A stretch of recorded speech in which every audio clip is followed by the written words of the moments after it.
Communist Armada rolls into place. Spring 1975. It is 30 years since the first shots were fired in the Vietnam War. Now, 2 years after America's withdrawal, a final offensive is about to begin. It will take just 55 more days to end a 10,000-day war.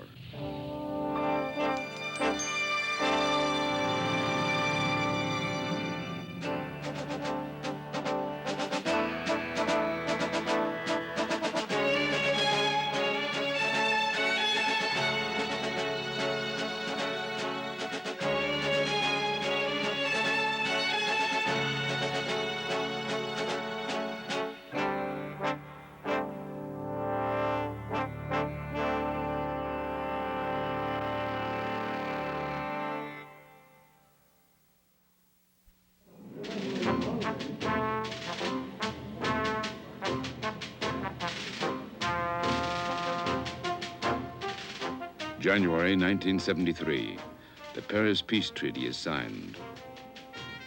Under the treaty, only 50 U.S. military advisors remain from a one-time force of 500,000. The main compromise allows Hanoi to keep 150,000 regular troops in the South and allows President Thieu to remain in power.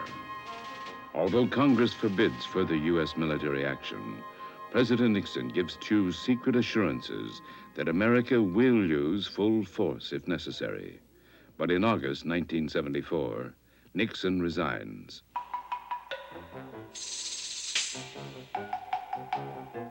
In December 1974, the communist leaders meet in Hanoi. They decide upon a 2-year program for military victory. Their immediate plan is to force Thieu from office. North Vietnam's chief strategist is Defense Minister Bo Nguyen Giap.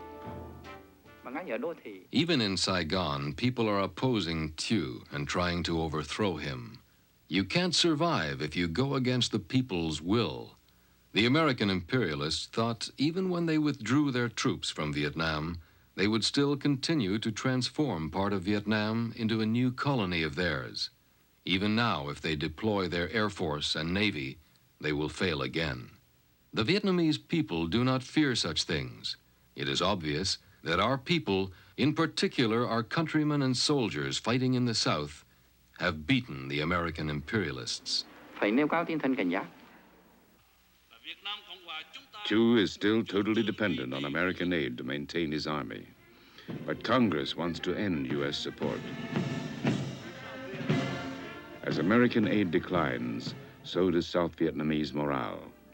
Since 1973, from the time we signed the peace agreement until 1975, our war potential has been reduced to 60% because of the cut of the economic and the military aid from the United States. And that, I say that the Vietnamization has not been honestly done as promised by the United States. This is the main reason of the collapse of South Vietnam. In Saigon, there is still hope America will return. The capital is crowded with refugees.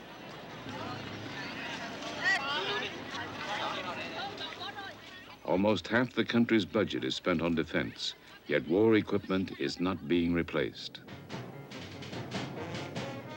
Hanoi now takes extraordinary efforts to ensure a surprise offensive. The field commander, General Van Tien Dung, is sent into South Vietnam, but to remain anonymous, he travels part of the way by bicycle. Journalist Wilfred Burchett. They went to great, considerable lengths to guards keep secrecy. They kept secret the fact that Van Tien Dung had even gone to the south.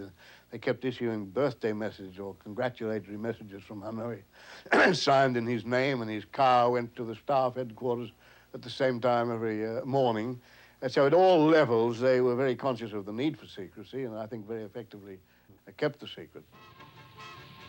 Hanoi moves 3 armored infantry divisions around Ban Mi Tut in the Western Highlands. Though Ban Mi Tut is a strategic center, only 4,000 South Vietnamese troops are deployed there. 2 a.m., March 10th, 1975. An artillery barrage opens the attack. Tanks spearhead the 25,000-man communist force. They encircle the city. By dawn, after 4 hours of intense artillery fire, North Vietnamese infantry penetrates the defenses.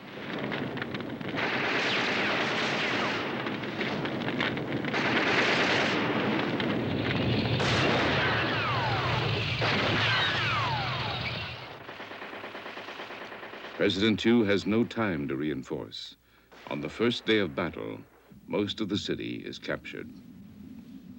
By next morning, fighting ends.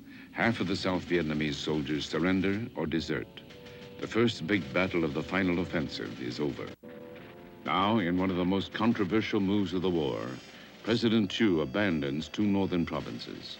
He also decides to evacuate the entire highlands region and redeploy his troops further south. We have not to wait before it becomes too late, and we cannot do anything. We have to take the risk, a calculated risk, because the redeployment, the withdrawal without the mobility, without the great firepower support is a risk, but it's a must for us.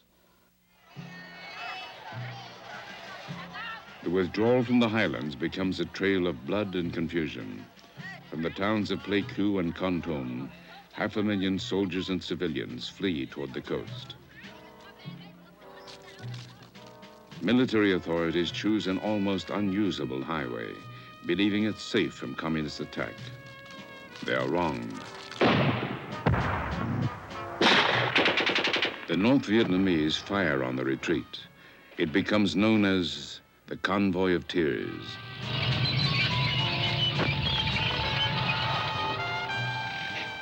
Only 120,000, 1 in 4, reach the coast, where the panic renews.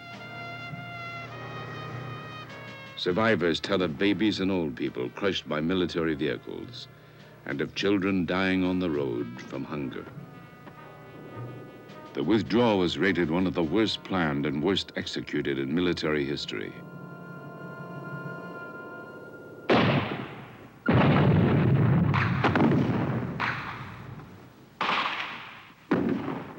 It has a domino effect. Province capitals begin falling at the rate of 1 a day. President Thieu now asks for urgent U.S. military action. Washington's response is relayed by Ambassador Bui Diem. By the time I rushed back home, half the country was lost already. And I did say frankly to all my friends that there is no more hopes from the U.S. side.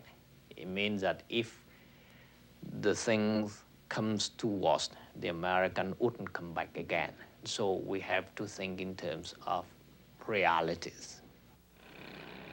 In Saigon, strict censorship keeps hope in the headlines. Few Saigonese know the full military disaster. Publicly, Thieu says his troops are holding. Hanoi, March 18th. North Vietnam's leaders savor their biggest victory since defeating the French 21 years earlier. They decide on a daring new strategy to cut South Vietnam in half.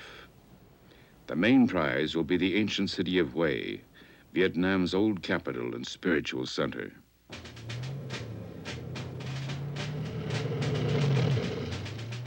Within 24 hours, preparations for the attack begin.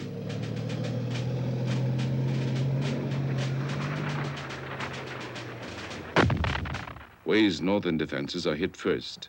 Then heavy 130-millimeter guns hammer the southern and western approaches. Now Hue is cut off from Da Nang to the south. On March 25th, after a 3-day siege, Hue falls without resistance.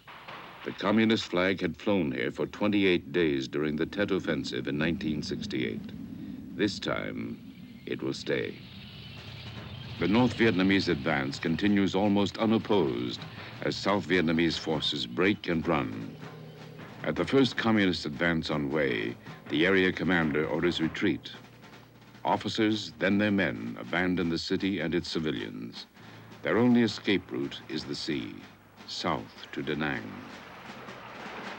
In the panic, many troops drown trying to reach the boats. At Da Nang, there is a widespread belief that a deal has been made to abandon the city to the communists. 3 million people try to flee south.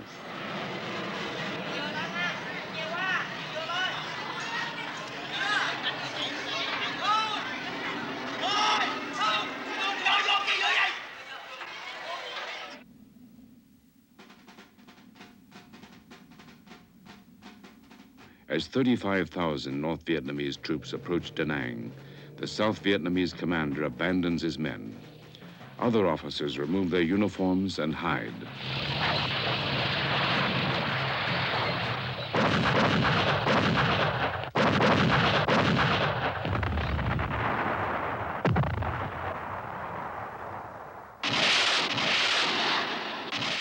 The opening artillery barrage is enough to end resistance.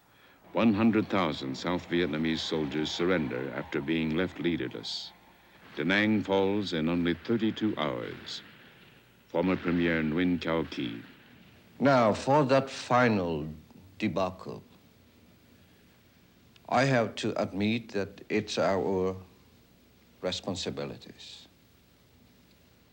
Or to be exact, I should say it's Mr. Thio's responsibilities. Ban Me Thuot, when it first started, commanding officers ran first. In the I Corps area, Da Nang, commanding officers ran. Everywhere, commanding officers ran first. And all those commanding officers were appointed by Mr. Thio. Actually, the first time, the morale of the army was affected. Not affected because they have been just overrun. Affected since 2 years, because everyone understands that the military aid has been cut, the economic aid has been cut. There's many signs that America have abandoned us. By early April, the communists control the north and center. There's new respect for the North Vietnamese field commander, General Zung. He is an outstanding tactician like his tutor, General Giap. Of this period, he wrote, "We understood that time is strength and that an opportune moment is priceless." The U.S. Army Chief of Staff, General Wyand, now visits Vietnam. He reports that Saigon urgently needs $700 million worth of arms replacements. But politically, this is impossible. South Vietnam's army is doomed. Military analyst Brian Jenkins. It was my belief that if that assistance were withdrawn, that then this military machine that we had created in South Vietnam would indeed collapse of its own weight. You know, you've seen in the museums these suits of armor that look very, very formidable. Of course, there's nothing inside of them, and if you give it a good kick, the entire thing tumbles to the ground. And in effect, that's what we were creating in Vietnam. Behind the scenes, there is pressure on Thieu to resign in favor of neutralists. With most of his country gone, he tries to reassure his people.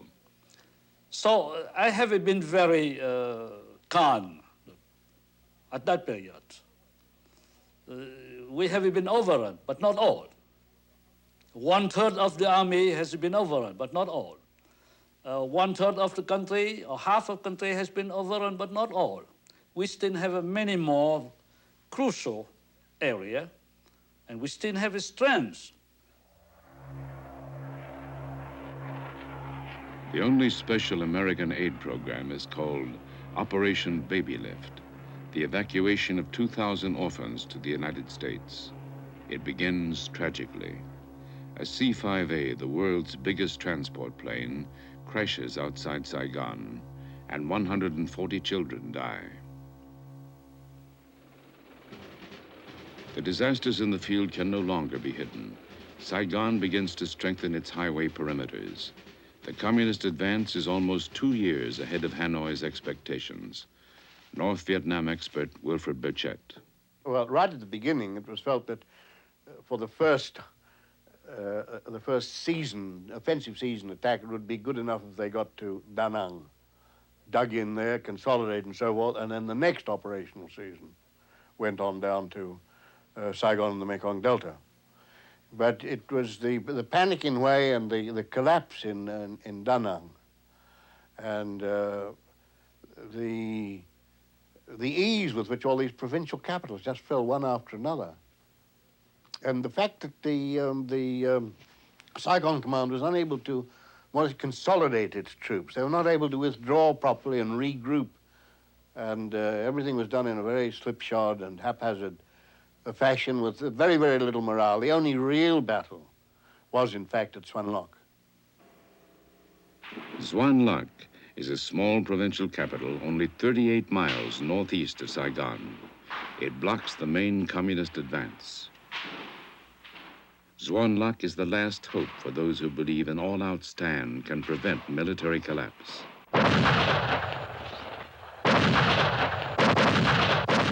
April 9th, the North Vietnamese open fire on Xuan Loc. But this time, there is no easy victory. The communists later called the fighting fierce and cruel. 40,000 North Vietnamese troops launch an assault against the city. They are repelled. The defenders counterattack.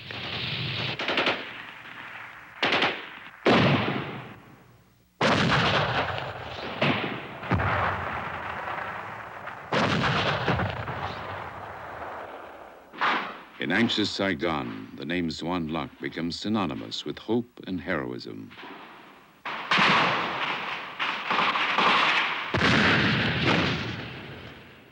The North Vietnamese decide to bypass Xuan Loc and strike at the next city, Bien Hoa, closer to Saigon. After a week, both Bien Hoa and Xuan Loc are outflanked. The defenders retreat. It is April 16th. For the North Vietnamese generals, the way to Saigon is open. They order its capture within 2 weeks, by May 1st. Hanoi strategist Colonel Ha Van Lao. The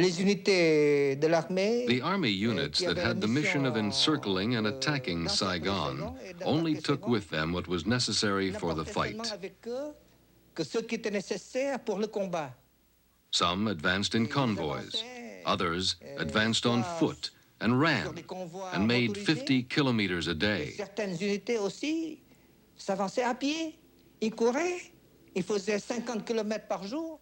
They didn't even eat, because it was the goal, the taking of Saigon, that was their first preoccupation.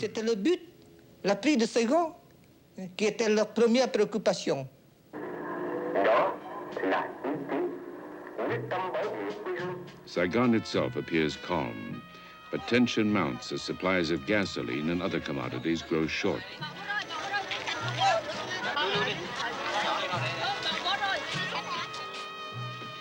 Refugees keep crowding in.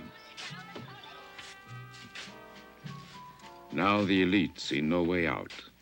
Sincerely, I do not know what's going to happen next. So I know that I'm expecting something, but I don't know what. President Thieu is now under intense pressure to resign. His suggested replacement is neutralist General Duan Van Minh, known as Big Minh. It's believed the communists might negotiate a coalition government with him. Senior CIA analyst Frank Snepp. Big Minh was a self-proclaimed neutralist. He'd called himself a member of the Third Force. He had a brother or a cousin, there was some debate over this, who was a high-ranking North Vietnamese political officer, a general. So Big Minh was the last American hope. Thieu had to be got out of the way. On April 20th, U.S. Ambassador Graham Martin visits Thieu. I simply went to President Thieu and laid out on the table as clearly as I could marshal the facts as they seemed to me to be relevant to the situation. The military situation, what the other side had, what we had, the political situation, the attitude in his own administration among his own generals, and expressed the conviction that while I did not believe myself that there was any possibility of such a transition, it was clear that some of his own generals wished to attempt it, but would not do so with him in position. The next day, April 21st, Thieu resigns the presidency. As a caretaker government takes over, Thieu is hurried into exile. And it so happened that it was my job to get Thieu to the airport shortly after his resignation. And what a night it was. It was a starlit night. There were tracers out along the perimeters of Tan Son Nhut Air Base. Several colleagues and myself from the CIA, as well as the CIA station chief, collected limousines. I was armed to the teeth because I had visions of what had happened to Ziem in 1963, ordered out of the car, cut down by young Turks. It was rather amusing to think back on it because we certainly couldn't have defended ourselves with the AK-47 under my seat, the snub-nosed .38 strapped on my hip. It was a great adventure.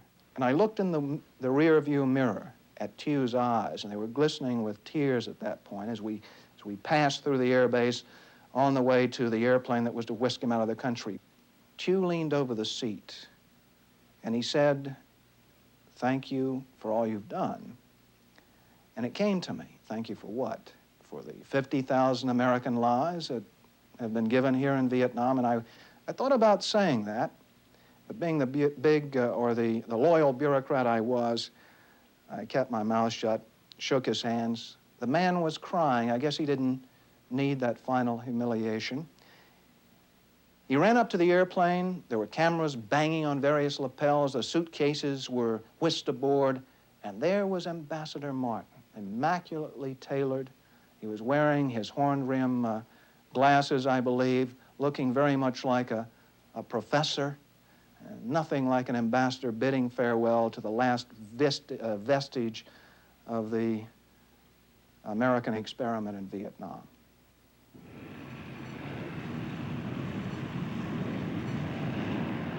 Politically, it is over. Thieu boards his flight into exile, carrying a lasting bitterness toward America. They have abandoned. They have sold out us. They have a stab on their back, on our back. It's true. It's clear. They have betrayed. Now, over 3,000 people are leaving the capital daily.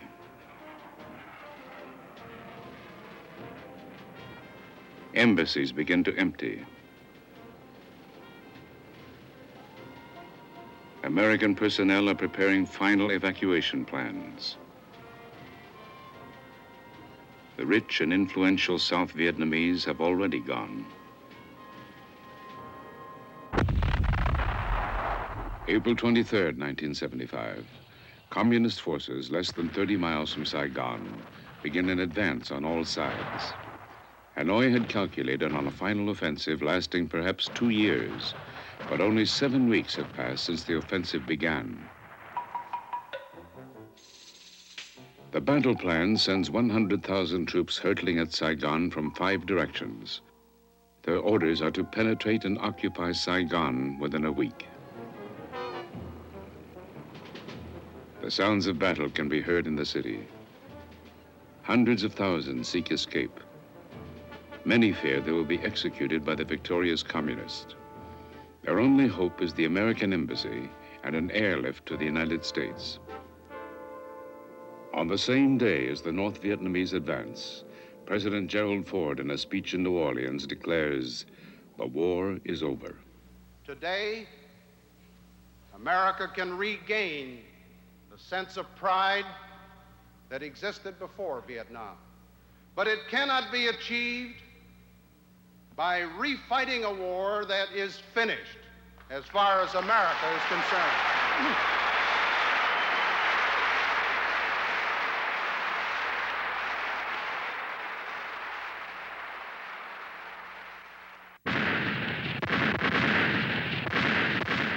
Hanoi's divisions race into position. Now there is no fear of American bombers which turned back previous offensives. The communists sweep through the rubber plantations east of Saigon. The South Vietnamese, greatly outnumbered, only briefly resist. Soviet-built amphibious tanks easily bridge the rivers, then roll along the U.S.-built highways leading to the capital. Infantry convoys mop up resistance in villages and outposts. Long-range artillery disables Saigon's main airport. The siege is fully in place. Saigon is encircled. Within the city, 30,000 South Vietnamese troops await orders, but many senior officers have deserted. Saigon has a new government. It appeals for peace talks and a ceasefire. This goes unanswered. Now, 72 hours remain until the end. Saigon's armor attempts to seal off the main highways. Tens of thousands of refugees try to board the last helicopters leaving the city outskirts. But soldiers fleeing the battlefield commandeer the choppers and retreat into the capital.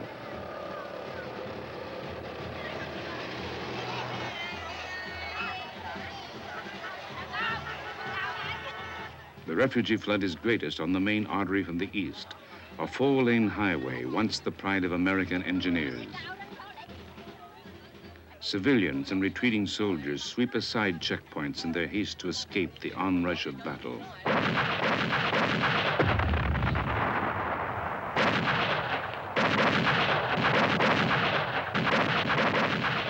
For the communist forces, the main problem is the speed of their advance.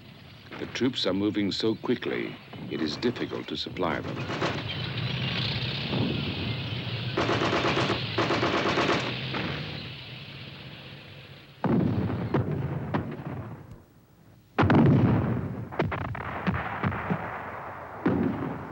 Southern guerrillas act as guides, providing maps and pointing out weaknesses in government defenses.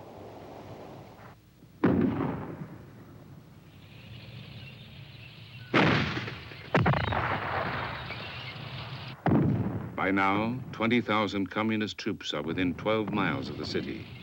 30,000 more are moving in.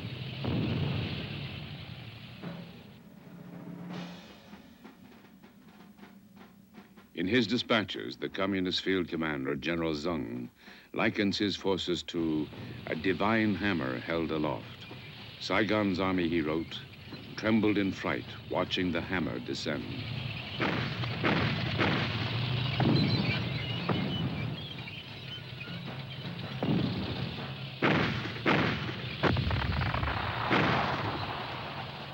But at a key bridge called Dong Nai, on the main eastern approach, the South Vietnamese put up a fierce resistance.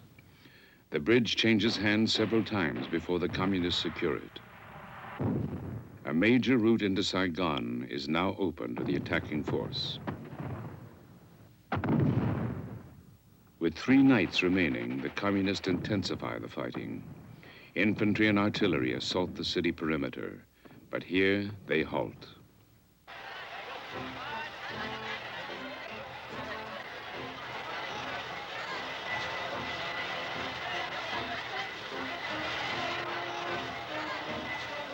In captured areas, communist cameramen record the population tearing down symbols of their former government and celebrating in the streets.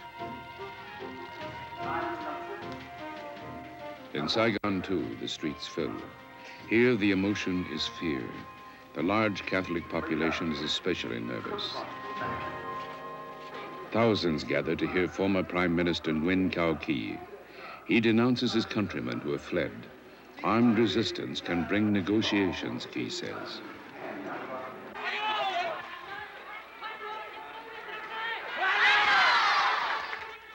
The best way is to hold the line in the military. Because if the collapse continue, disintegration continue, and then there's no need for negotiation. But the communists send a grim warning. 5 rockets drop into a crowded Saigon slum, leaving 5,000 homeless. Now, fears of a bloodbath increase.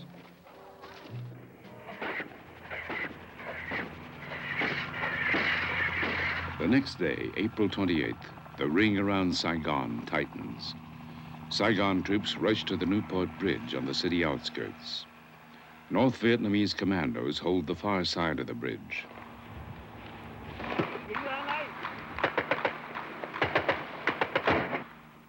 The bridge attack increases fears of a military showdown in the city itself. The communists broadcast demands for total surrender within 24 hours.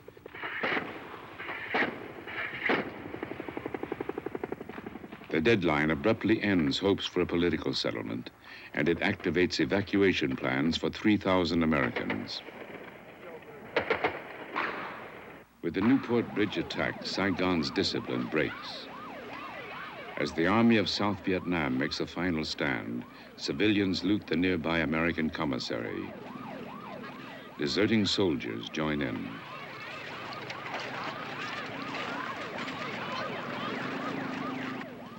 Looting spreads throughout the city.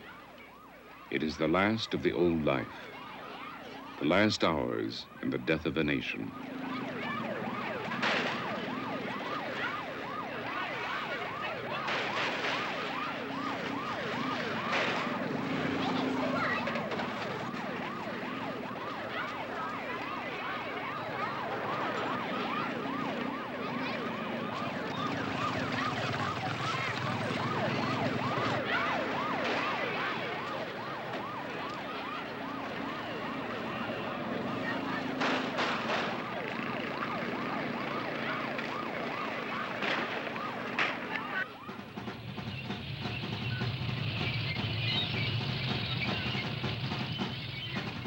The communists now attempt to close the last main exit. 5 captured planes with North Vietnamese pilots bomb Saigon's Tan Son Nhut airport. A few hours later, long-range shells and rockets wrecked the airstrip, leaving no choice for Ambassador Graham Martin.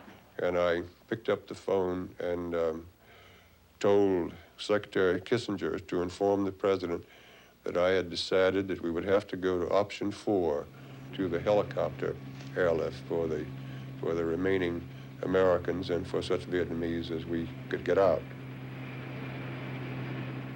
Waiting off the southern coast is an evacuation task force of 3 American aircraft carriers with support ships and combat marines.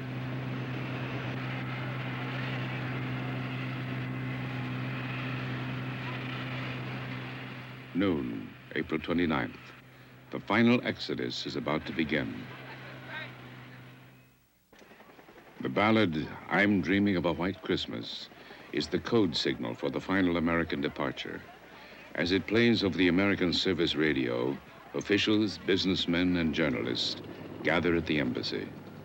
Some Americans have spent a decade in Vietnam. They have only hours to leave. Thousands of Vietnamese try to join the evacuation. They threaten to overwhelm embassy guards.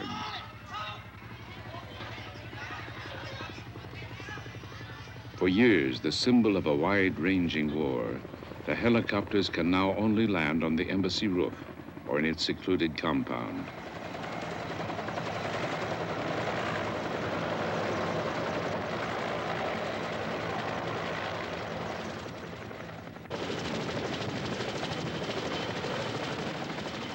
Hundreds of Americans and Vietnamese officials wait in priority groups. The Marines briefly return to Vietnam to keep order.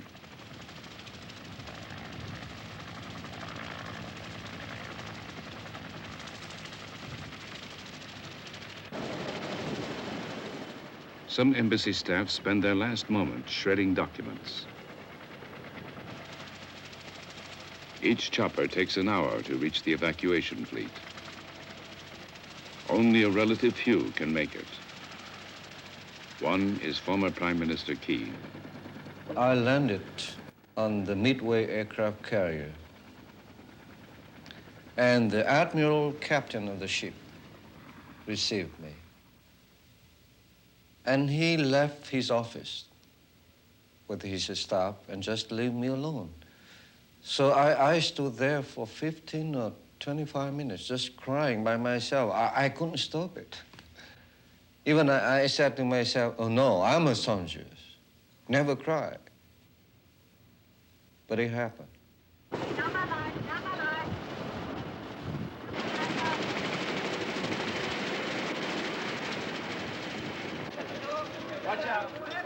By now, hundreds of Vietnamese civilians are attempting to crash the embassy gates.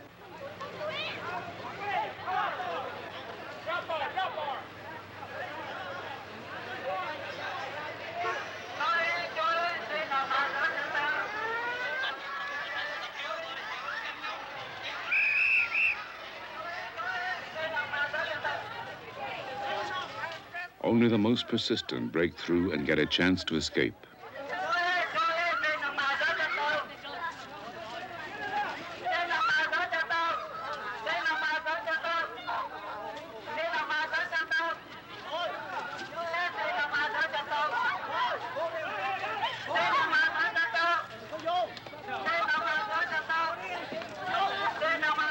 In previous weeks, 100,000 South Vietnamese have bought their way out.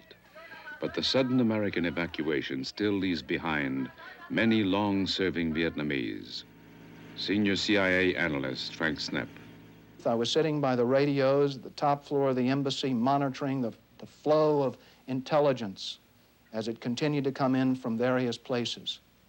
I listened to the radios, and I would hear people calling in over our radios, agents and employees who had been abandoned at various evacuation points. I'm Mr. Lon. I have served you for years. Save me. I am Mr. Ha. Save me. And there was no way to save them then. That, I believe, was the most tragic thing for me on that final day. The voices over the radios, and I still sleep. I have nightmares, and those voices still play in them. An alternate evacuation plan is departure from Saigon by barge. Though encircling the city, the communists make it known they want an uncomplicated end. They briefly delay their final assault to allow all Americans to leave. One of the last to do so, Frank Snepp. I'd gone out with the last CIA contingent. I got on the helicopter, stumbled up the roof up to the rooftop evacuation pad, got into the helicopter, and pulled in several of the Vietnamese agents we'd managed to get inside the embassy walls. And the helicopter began lifting up off the top of the roof of the embassy, and the tail gunner was crouched over his weapon. The back of the helicopter was open, and suddenly green lights, radar lights, began blinking inside the cabin. And the helicopter arched up over the city. And for a moment, I could see framed in one of the windows Mimi's Bar, one of the most famous bars in Saigon, where many an American GI had lost his shirt as well as his innocence. And I remember as we touched down on that deck, people all around me were crying. One Vietnamese woman we brought out was holding her child in her arms. We managed to get her and her child over the wall of the embassy, but we'd failed to get her husband. Her life would be forever altered, and we had abandoned so many we should have rescued and gotten out on the final day. On the last day, the helicopters ferry 7,000 to the evacuation fleet.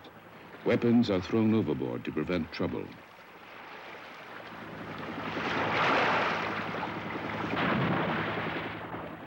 Dozens of helicopters flown by South Vietnamese pilots arrive uninvited. The $250,000 machines are ditched to make room for those still arriving.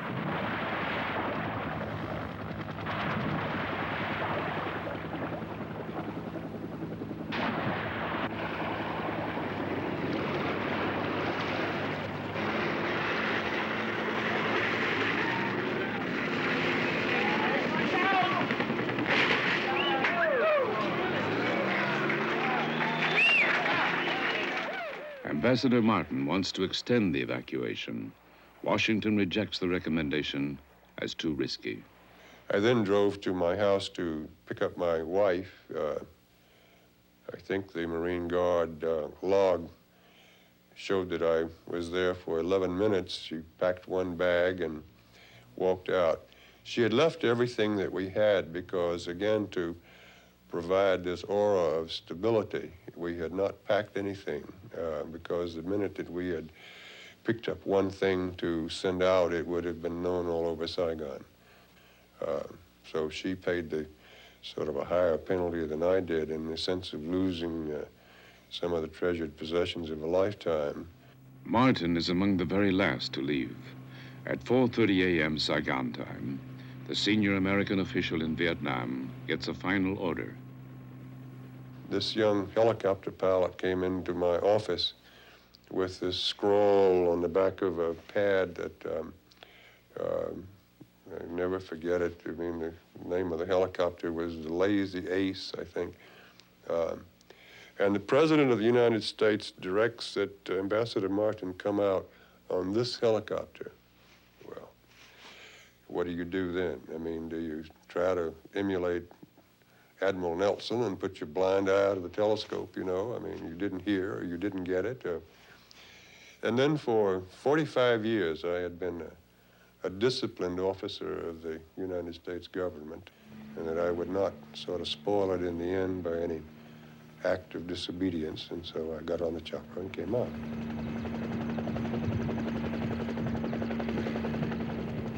At 7:53 a.m., April 30th, the last American troops leave. 15 years of U.S. military presence ends. The communists converge on the capital in a 5-pronged assault. They overrun Saigon Airport, occupy the military and police headquarters, then move through the garbage-littered streets past a dazed population. The final hours are mercifully bloodless.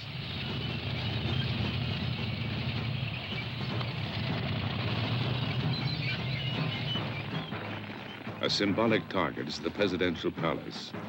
A single tank provides the battle finale, storming through the iron gates. It is 11 a.m. A lone soldier runs forward to raise the communist flag.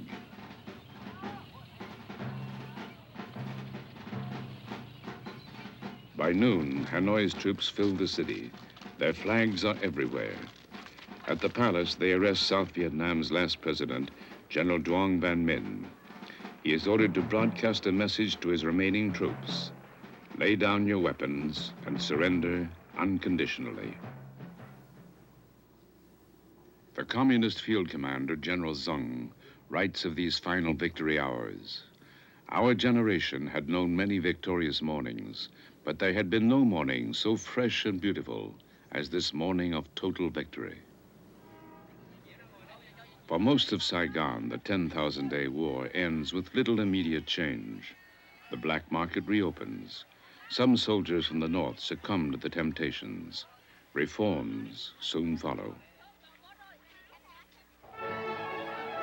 In Hanoi, the sudden victory after 30 years of war brings immediate celebration. Saigon is renamed Ho Chi Minh City, honoring the first president of North Vietnam.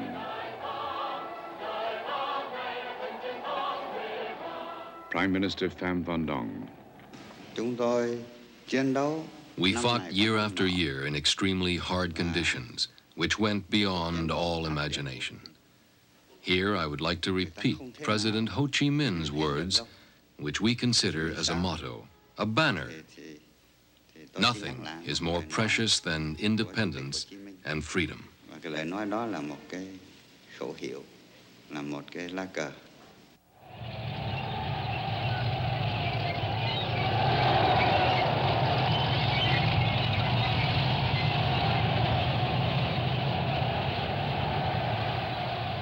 In Saigon, the Communist Victory Parade is held May 7th, the anniversary of the French defeat 21 years before. Ambassador Ha Van Lao. There were a lot of emotions at that moment. Everyone could breathe again. The war was over. Peace reestablished. And above all, we became the true masters of our own country, our own land, independent. Our first thoughts were of our venerated president, Ho Chi Minh, who was not there to see with his own eyes the most glorious moment in our history. Pour voir de ses propres yeux le moment le plus glorieux de notre histoire.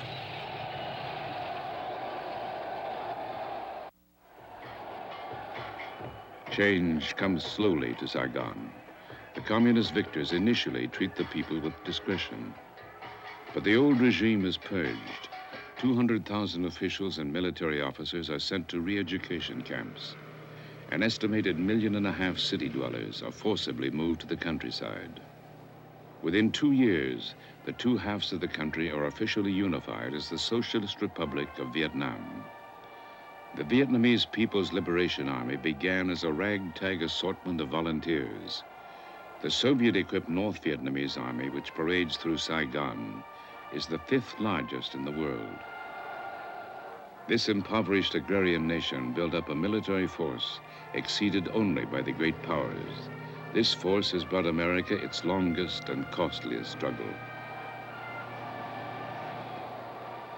As it ends, the majority of Americans express only relief that it is finally over. More than 100 countries give diplomatic recognition to Vietnam. President Carter is initially sympathetic to establishing ties. A U.S. delegation visits Hanoi in 1977 to pave the way, but nothing comes of it. The U.S. considers Vietnam too much under Soviet influence.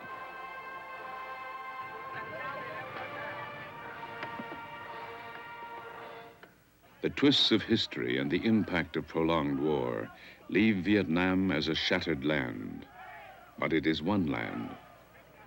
The Vietnamese are now one nation.